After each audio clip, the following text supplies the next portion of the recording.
my evaluation as a probably investor, I would like to look at what somebody as a founder has learned, what not to do and what to do. Good evening, everyone. Thank you for your time on a Saturday evening to join our webinar. We've got a very interesting topic today, also very topical for discussion given the larger economic environment, particularly for early stage companies. I'd like to welcome Vinod as our guest today for the panel discussion. As some of you may have thought before we started, Vinod and I probably met for the first time about a decade back when Vinod was CFO at Jabong, and we're looking to speak to Vinod about his journey, and focus all those learnings into his current role with Lemme Be, and what that means for the business as they build a completely new D2C brand for personal hygiene for women, and the growth of it with a focus on profitability at a very early stage of their business. We'll also spend some time talking about Lemme Be's association with Grip and how we're working across multiple products with Lemme Be in terms of being able to enable that business from a financing point of view. Thank you again for joining in, and hopefully we can make this an interactive session. Please feel free to drop your questions and comments on the Q&A chat box. I'll pick them up during the session and make sure that Vinod gets an opportunity to answer them.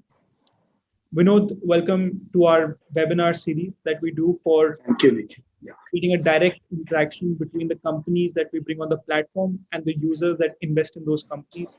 It's a very powerful way of getting your voice across and for our users to understand the businesses that they're backing. Thank you. Thank you everyone for taking out time on a Saturday evening, and thank you Nikhil for giving an opportunity and that Grip team. Yeah, wonderful to have. I've just given a glimpse. You've obviously had a very interesting range of experience, starting from at least when I knew at Jabong. But before that, you graduated as CA, and then you've had a very illustrious career. Would love to hear you talk a little bit about your background and how you got introduced to Lemme Be. That's a very interesting story. Yeah, so I'm a chartered accountant by background, qualified in 2000, then worked with two of the big fours, initially with PricewaterhouseCoopers, and majority at that point in time in early days was part of the assurance division. And looking into some of the clients which are big name now, Motherson Sumi at that point in time, and NIT Technologies, the technology boom was at that point in time. So after a stint of say 5 years with PricewaterhouseCoopers, I joined E&Y. So E&Y I was part of the merger and acquisition division, basically the due diligence practice for some time. And some of the deals which I worked on, like Fitchi got investment through Matrix Partners, SR Par. The Par was Reliance Par IPO came just at that point in time. So SR Par got invested to IDFC Private Equity. Some cross-border engagements on the gaming sector, and one of the sector which I picked up at that point in time was the e-com sector, where Home Shop 18 was the early player in that field, and G4, the Korean giant, was investing into that. So we did that diligence. And after that, I moved into the EY assurance practice, worked into the Bharti Airtel account across all the verticals. And the last major assignment I did on the Bharti account was the listing of Bharti Infratel IPO on the stock exchange. So coming from the Bharti stable, that was a big piece at that point in time. After that, I got the opportunity to meet the founders of Jabong and joined Jabong in 2013. Very early days, Nikhil, as you remember, very early days. We just started at that point in time, so probably doing 3 to 4 lakhs of business in a day. And I exited in 2018 of March when we were doing roughly 7 CR of business a day.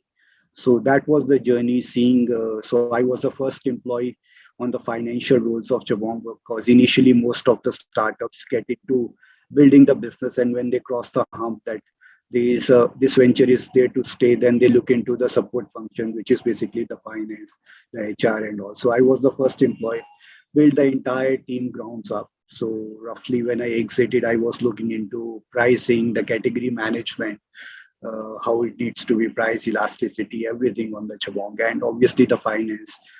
So worked with a lot of great people during my journey. So initially with founders, then with the global fashion group, then with Anant Narayanan, Sanjeev Mohanty, Anant Narayanan, Mensa's founder. Gunjan Soni, which is part of now Zalora. So worked with all of them, gained everything. So Anant was more on the tech side, Gunjan on marketing side, and Sanjeev was more on the offline side. And the founders really gave the real jerk which was required to build a business around. So yeah, we got acquired in 2016 by Flipkart. So once the entire acquisition was done and all integration was done in 2 years period of time, and the shareholders decided to have one fashion venture, that's Pintra. So Jabong was probably put shut down. And then I joined SAR family office heading the alternate investments.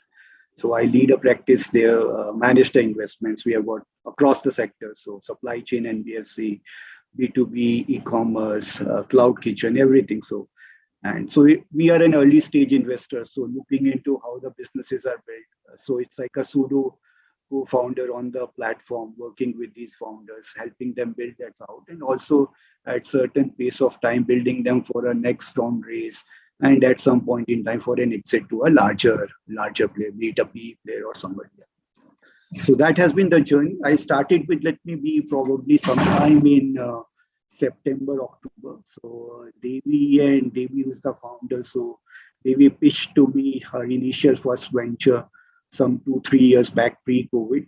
So I looked into that venture, and we have been associated from those days. So initially, what the problem statement she was trying to solve, we thought that we are probably too early for that, and probably we are trying to change the behavior of a matured lady, which is very tough. So then we went back to the drawing board, spent 2 years working on this venture, and then pitched to us again. And then in my personal capacity, I got convinced and invested into this business into September, October. And after a couple of months, I took a full plunge into this building this business with Devi. So that's been journey from the investor to so. That's really interesting. And, lots of questions coming to mind. We'll sort of take them one by one. Sure. First of all, congratulations with all the success through the early days on e-commerce. And really, I think you've been part of organization that build the fundamental blocks of what e-commerce today is. But that's a discussion for a different trade, right? And we'll pick it up. But the fact that Lemme Be came to you, and Devi, and just for everyone's benefit, Devi is the founder and CEO of Lemme Be. That Devi came to you as an opportunity to invest, right? And this is this is the audience who's looking to understand why should they be a part of Lemme Be story in one way. Would love to understand your perspective. What got you as an angel investor to get started? What was it about Devi? What was it about the business idea that's really stood out? Yeah, so Nikhil, so basically, as all of us as investors know, so there are three key parameters which you look into. One is the market size. So market obviously is big. Has there been any innovation in this market in last, say, 25, 30 years? There has been none innovation. The big brands, the Whisper and the Steve Freeze of the world, still command 70 to 75% of the market.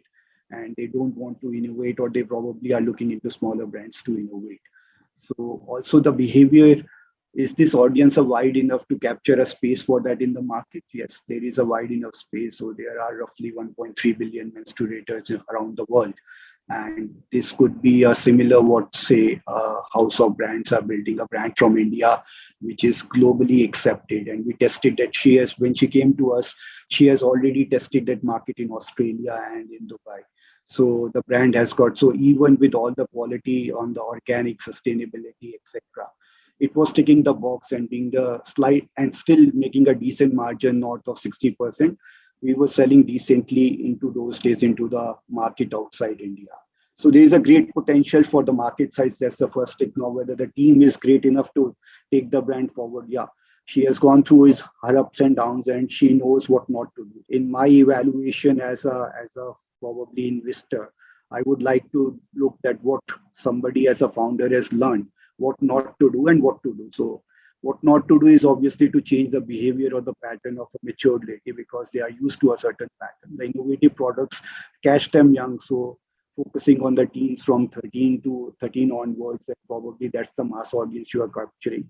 Also knowing that probably the mass product which you are selling, who is an impulse buy and will go through something like a Swiggy or Big Basket, and will go through a GTMT, whereas the niche product which you are selling will be on your platform and would be on the horizontal, say, Nykaa and likes of Myntra, Flipkart, Amazon. So I think that's the piece of the puzzle she has solved. The team is good, the problem statement is there, and also it has a social taboo attached to it, so something to solve for. So these are the things which pick my thought that yes, there is a space for somebody to crack this, and there is a big market and a brand from India which can probably, and by the time Anand has already demonstrated that Mensa can do something great by acquiring small brands and taking it globally. So we can do something similar because already it has been established, organic, sustainable, everything. So it ticked all the boxes from that perspective: organic, stable, sustainable, market sizing, right team, and right product fit. So, and most importantly, working, say, frugally and getting the unit economics right. So we have looked into a lot of businesses where the gross margin is very thin. So unless you have got a right gross margin, say north of 60%, etc., it is very hard to make money. And that's for the discussion on the path to profitability. So, and then the customer is a repeat customer. You move into a subscription model, then you build a community around it. She has built a strong community with the team, and that's where the team get the interns on board, and the interns build a community around them, and they want to become an influencer. So they are really able to build a strong community around it, and a strong focus on the brand. I think most of the brands in this space, which I have looked into as an investor as well, as digress from the core proposition. And also, so somebody is selling mosquito repellent, somebody is selling something skincare product, etc., to gain the AOV or the turnover. So the discussion between Devi and me was, we need to stick to this product. We can take it global. We can increase the revenue from that perspective. The margins remain healthy. The customer acquisition cost needs to come down gradually. On the single brand platform, the customer acquisition cost will always be high. So the community has to play a big role. And obviously, from that perspective, the retention cohort should look nice, and all those things on the target audience of, say, partnership is the good way of building this business out. So partnering with schools and all, and doing a webinar like this with all the schools parents and all, educating the kids around why this product, what's the benefit of using this product versus probably using a pad which has got probably and global warming is for real. So all those things I think were on the back of my mind when I looked into this venture, evaluated for a good period of time, and then I finally took a plunge into this. Understood. You know, and I know lots of things have played out in that Right. strategy. I'm just going to, maybe I should have started with this earlier.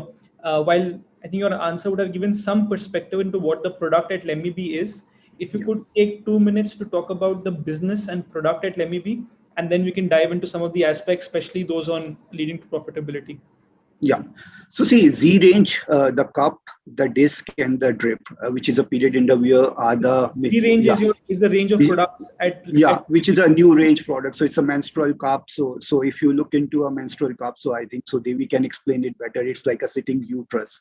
So basically, it is designed. It's a silicon grade, and probably a lot of stuff around it, which is selling very well. Then there is a Z drip, which is a period underwear. Then there is a Z disc, which is for period sex and also. I think so. Those things have been developed, and also we are working to launch every 2 months a new product into the market, similar to so this is an experience of 28 days. The entire hormonal cycle changes, and you need to. So the next in line is to launch a plant-based, probably medicine, which would probably be not giving a magnesium tablet or something during the period days. So we hear our customers, and based on what their requirement is, we want to launch a new product. We launched a period planner just to check that how people want to evaluate, and then to convert that into a period planner into a digital app. So that work is in pipeline. We were looking for this fundraise to close to move into and getting a feedback from the people. So that's the Z range, which is probably 75% to 80% contribution on our platform, and also on the platform, say Nykaa, etc., where it sells well, where the audience is teen, young, want to experiment, and all those things. So then obviously we have a mass product, which is the sanitary pads and the liners, etc. So there we are not competing with Whisper and Stay Free because they have got tons of capital to compete with. We are playing. So initially what what we went during the first version of this launch, we were pricing it slightly higher than the Whispers and Stay Free of the world. We understood that won't sell. So we are getting into an organic, sustainable product. Still, we are able to make, say, 50% margin on these products and selling it across in a range which is similar to a Whisper or a Stay Free.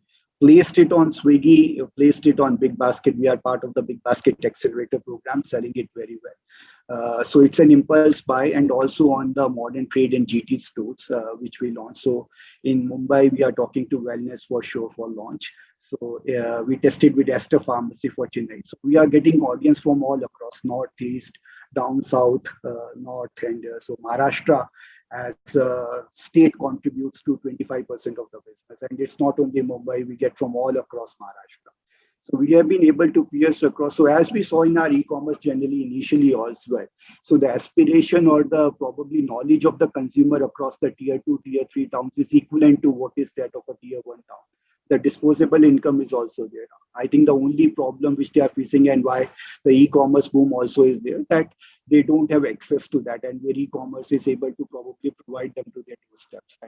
So the times have changed. Nykaa is now a big platform. After 10 years, when we started, Nykaa just started at that point in time in Japan. So Nykaa is a big platform, and that has reached to the every nook and corner, and so JioMart, etc. So all those things work well for Lemme Be at this point in time.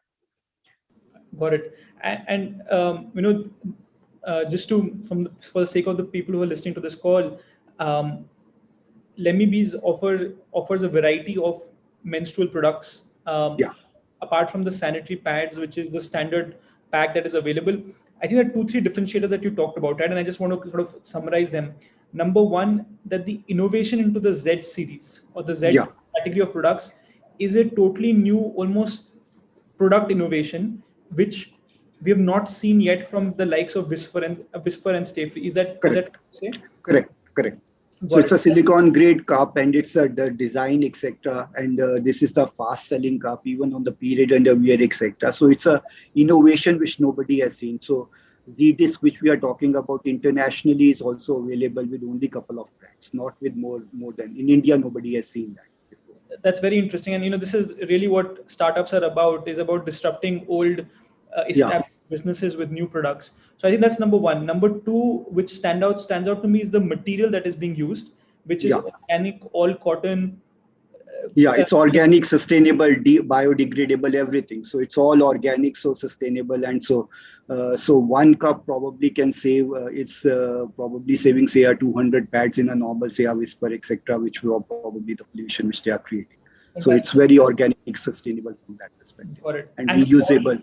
And all of this is also FDA approved, right? All of this is FDA approved. All of these are made in FDA approved facilities, organic, sustainable. Everything is FDA approved, well tested. So all the tick marks. So this is one of the Nikhil, and this is one of the mandatory requirements to get launched into, say, a GCC or into Australia, to get into all these mandatory requirements taken. So we all got all the mandatory requirements taken, and we have roughly sold close to, say, 40 lakhs of our products in Australia. And in case of Dubai, we have sold roughly 25 to 30 lakhs. We recently launched, and we are growing month on month, say, probably in Dubai 100%. And once we are settled in Dubai, GCC is a big market. We are there on Amazon, UAE, we are there on Noon. In Australia, we are getting on Amazon, Australia. We are also talking to Iconic. So it's across, and obviously the resellers on all these countries. No, that's fantastic sort of data points, especially from a global expansion point of view. There's a question which is very relevant to this discussion, which is does some of this get patented? Does Lemme, is there a no? So currently not patented, but we are trying to get the patent on the design of the cup. So that's a unique. We are trying to get it patented, but it's still hard to get it patented. And considering the norms, etc., in India, etc., once you get patented, it is more likely to get copied as compared to other stuff. So with that background, we have not purposefully, and till thus far, see where we have reached, Nikhil, we have done with a very frugal capital. We have done with 5 CR of capital we raised till now. And out of that, say, roughly 50 lakhs to 60 lakhs would be in inventory, which is still with us. Couple of lakhs in the, say, going into the technology which we build into, and some of into security deposits, etc. of the premises. So roughly 4 crores invested into the business. So what we acquired in 4 crores is today on a run rate of 80 lakhs per month. And we are losing roughly 15 to 16 lakhs a month. And on contribution margin too, that's after covering the marketing cost, etc. We are break even. If you look into the unit economics, and we kept it healthy. So we get a customer acquisition cost of roughly 900 rupees, and our average order value is 1100 rupees. And considering that one customer would order, say, 10 orders, we are on a lifetime value to CAC of close to 10. And since we cash them young, so probably 10 orders is the bare minimum. It's early days, but that's a bare minimum we worked with. We are still on an LTV of 10. So I think it's a high LTV to CAC product. The gross margins are good. The community is playing on. So we have one subscription, close to 100 people on subscription who want a recurring, say, a pad product. So we give them an offer. You put it on a subscription. We will supply to you on a monthly basis. And they become our brand ambassadors as well, promoting our brand. So it's not only so all the partners in the business, which includes the investors, the employees, and the vendors and the customers who are loyal customers. And we see a lot of testimonials, people asking that they want to travel and they want this delivery before they want to travel. So that gives a wow experience on the product being there. So the checkbox on the product has been done. So I think that's what where we are.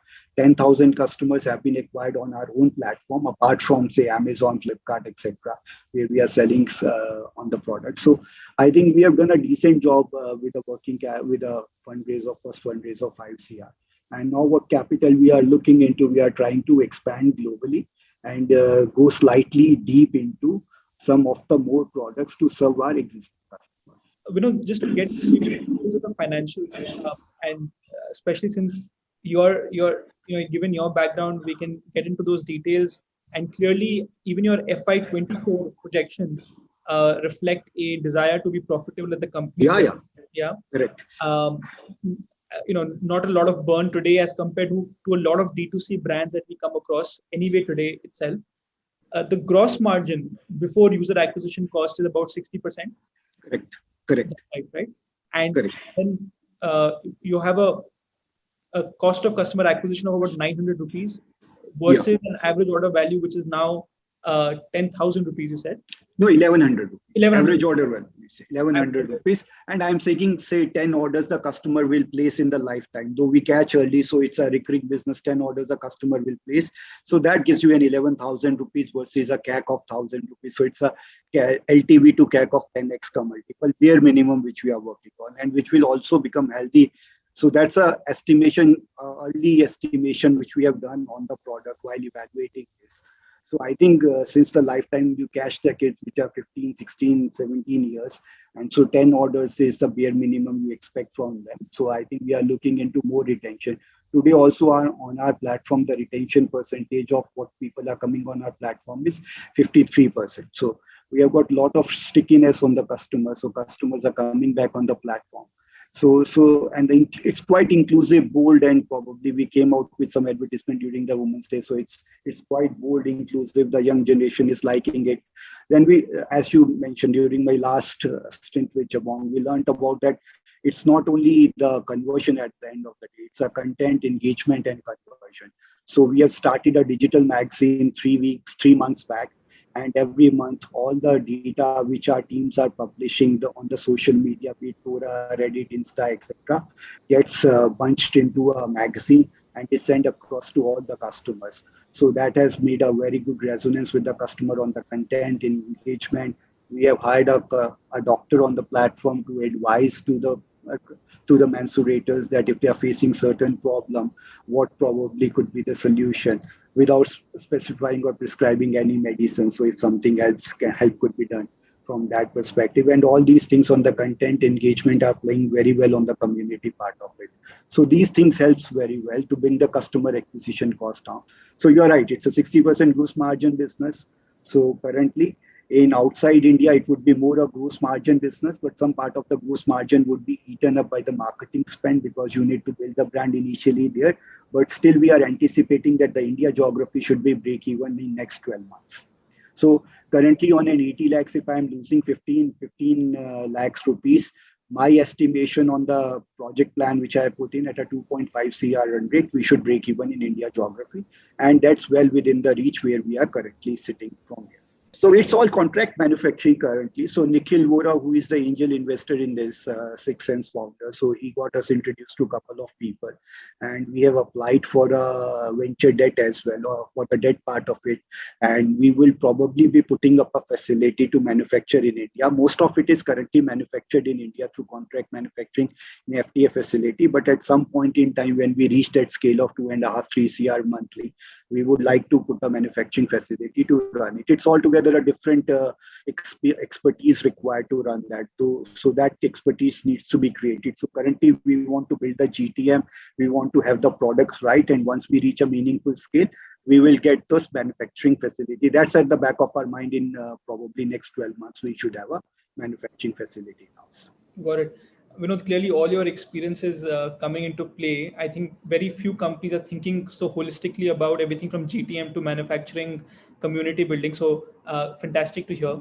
I'm just going to pause and take a couple of questions Sure. that have come up on the chat box.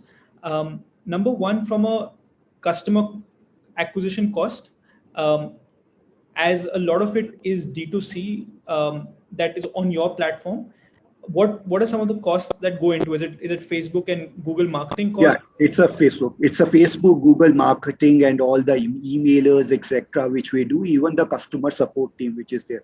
So we have built up. So our learning has been that the customer support team is not only required for the purpose of probably selling the product and engaging with the customer. It is also required to understand that what is the experience after using the product. So it's more like an NPS which you used to do. So at the current scale, we request our customer support team also to call to the customers to experience that what is the feedback on the product, and based on that, we launch a new product as well.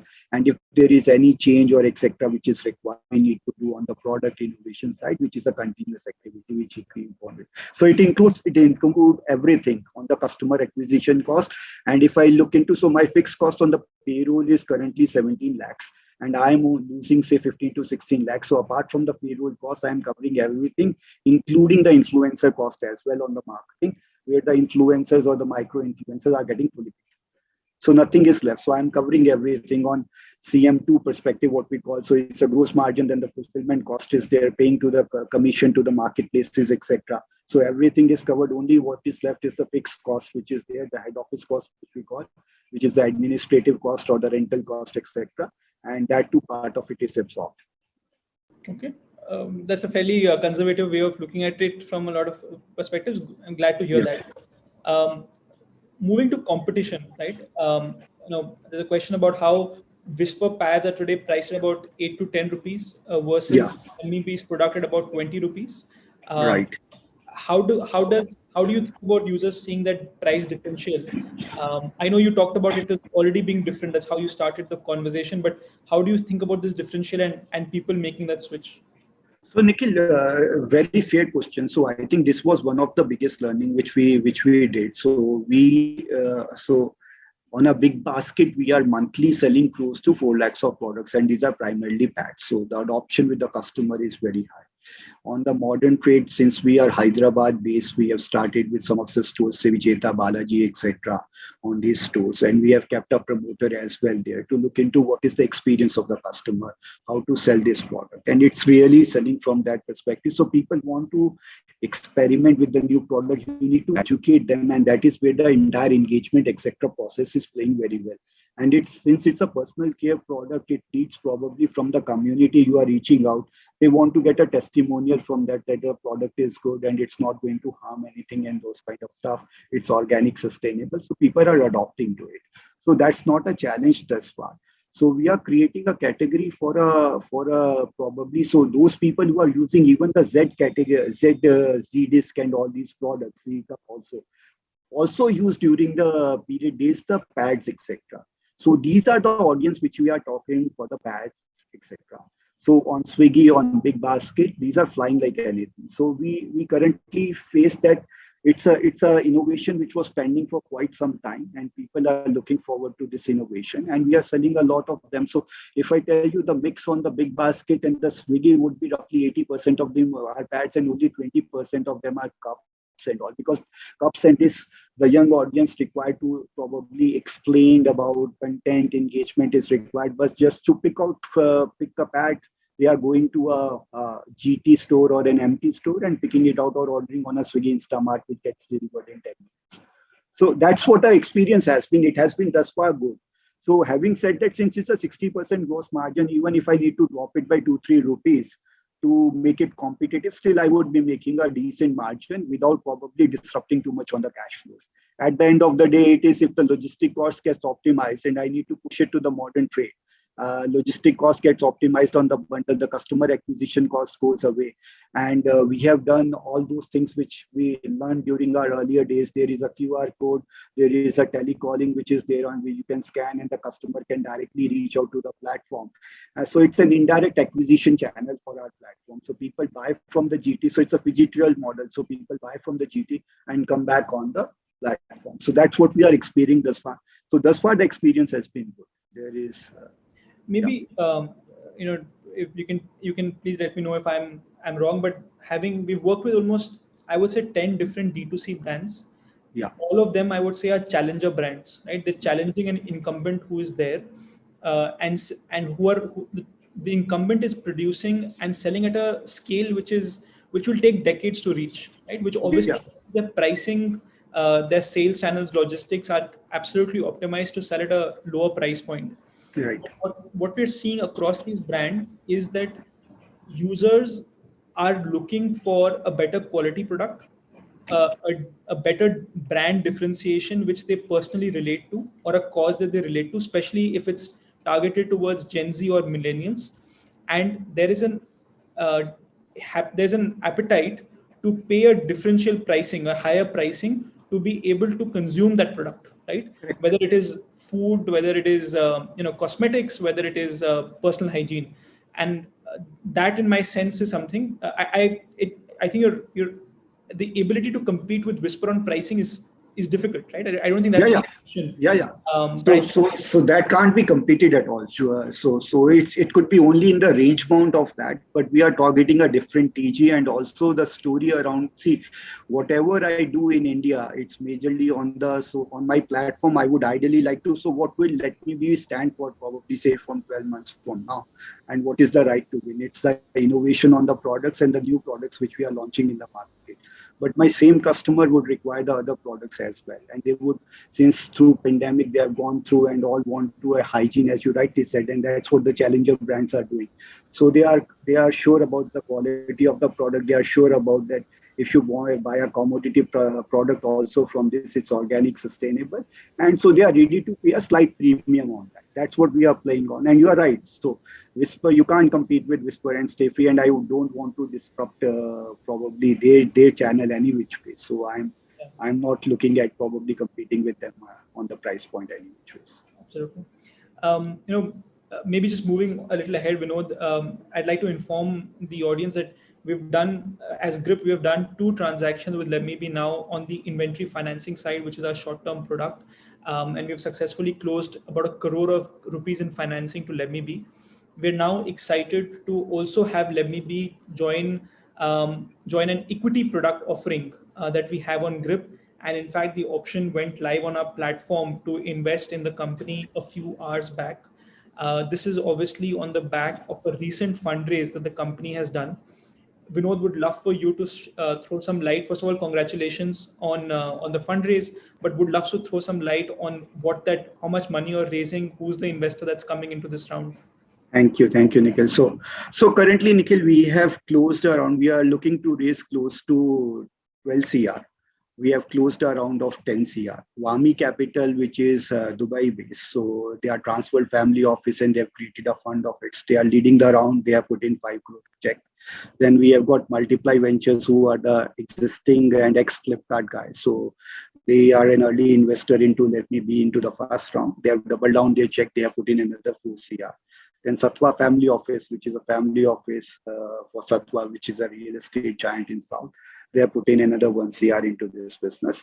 We have got 2 CR of commitment from SBI for a debt. And as with Grip, so we are looking only at an EBITDA break-even, because EBITDA break-even and because all the working capital investment, etc., we are running past what grip is helping us to do. And with this margin, I believe that we should probably spend equity on the growth and not on the working capital. That is one of the major reasons. So I think that's where our cash flows ties up to this.